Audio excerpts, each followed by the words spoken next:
샬롬. 오늘도 하나님의 말씀으로 시작하는 여러분들의 하루의 이 시작이 하나님의 은혜와 평강이 함께 하시기를 간절히 축복합니다. 오늘 말씀은 하나님의 궤를, 언약궤를 옮긴 후에 이제 다윗과 이스라엘이 일어난 사건에 대해서 그리고 있죠. 하나님의 궤를 다윗 성으로 모시고 온 후에 다윗은 개인적인 복과 국가적인 복을 동시에 다 받습니다. 그래서 우리 1절 말씀을 보니까 여호와께서 주의 모든 원수를 무찌르사 왕으로 궁에 편안히 살게 하신 때에, 그러니까 이 말씀만 봐도 우리가 알 수 있죠. 자고로 그런데 사람이란 지극히 이기적입니다. 뭔가 어렵고 하나님을 구해야 할 때는 하나님을 간절히 찾는 것이 맞지만, 오히려 태평성대를 이루고 뭔가 심각한 상황이 있지 않을 때는 하나님을 간절히 찾지 않는 것이죠. 왜냐하면 신앙생활도 마찬가지입니다. 왜냐하면 본인 중심으로 인간은 살아갈 수밖에 없기 때문에 그렇죠.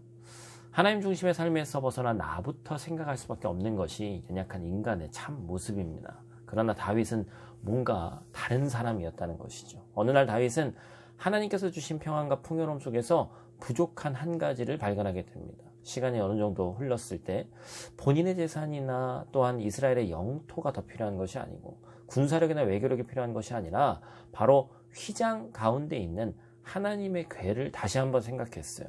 본인은 건축가들이 백향목을 포함해서 최고의 재료로 건축한 왕궁에 살고 있는데 하나님의 궤는 사실 마땅히 모셔둘 데가 없었던 것이죠.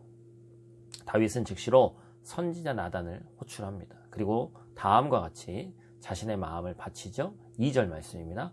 왕이 선지자 나단에게 이르되 볼지어다 나는 백향목 궁에 살거늘 하나님에게는 휘장 가운데에 있도다. 다윗은 하나님을 더욱 잘 섬기려는 마음으로 이와 같은 고백을 한 거죠. 결국에 우리의 행동과 우리의 말 등의 뿌리는 결국에 우리의 마음입니다. 최근 하나님 앞에서 취한 행동과 수많은 고백들이, 그것이 찬송이든 고백이든 원망이든 결국 내 마음에서부터 비롯된 내 마음의 어떤 프리즘을 거쳐서 나온 것이라는 것을 우리는 기억해야 되죠. 날이 갈수록 나를 구원하시고 여기까지 인도하신 하나님을 더욱 잘 섬기려는 마음을 우리가 품어야 한다는 것입니다. 다윗과 나단의 대화를 통해서 하나님께서는 아마 그 말씀을 당연히 듣고 계셨겠죠. 정확히 말하면 나단 선지자와 대화하기 전에 다윗 스스로 하나님을 섬기고자 하는 그런 마음이 들었을 때부터 하나님은 다윗의 그 마음을 알고 계셨습니다.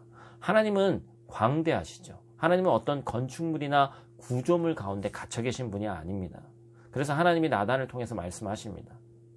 하나님은 자신이 출애굽 시절부터 집에서 사신 것이 아니라 성막이나 장막, 거기서 다니셨다라고 표현하고 있어요. 6절 말씀 보니까 그렇죠? 여기서 산다라는 것은 무슨 의미를 가지고 있습니까? 앉아있다라는 뜻을 가지고 있는데 이방 신들은 살았죠. 무슨 얘기냐면 이방신에게 만나러, 이방신에게 무엇을 구하러 가려면 신전이라는 곳을 가야 됩니다. 그래서 그곳에서 이방신이 앉아있는, 살고 있는 그곳에서 간절하게 무엇인가를 구해야 된다는 것이죠. 그러나 우리 하나님은 그렇지 않다는 것이죠. 하나님은 장막과 성막 안에서 다니셨는데 이것은 하나님이 우리의 삶의 현장에서 직접적으로 다니신다는 의미입니다.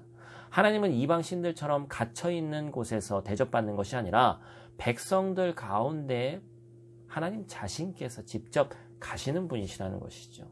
즉 내가 찾기 전부터 이미 찾아오신 분이라는 뜻입니다. 그래서 하나님은 우리의 노력이 가상해서 우리와 함께 하시는 분이 아닙니다. 하나님은 우리와 동행하기를 근본적으로 원하시는 분이신 거예요. 그 하나님의 마음에 우리는 민감하게 반응하기만 하면 됩니다.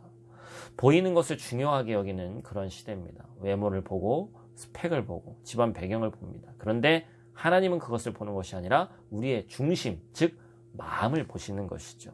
모든 일에 앞서 어떻게 하면 하나님을 더 잘 섬길 수 있을까?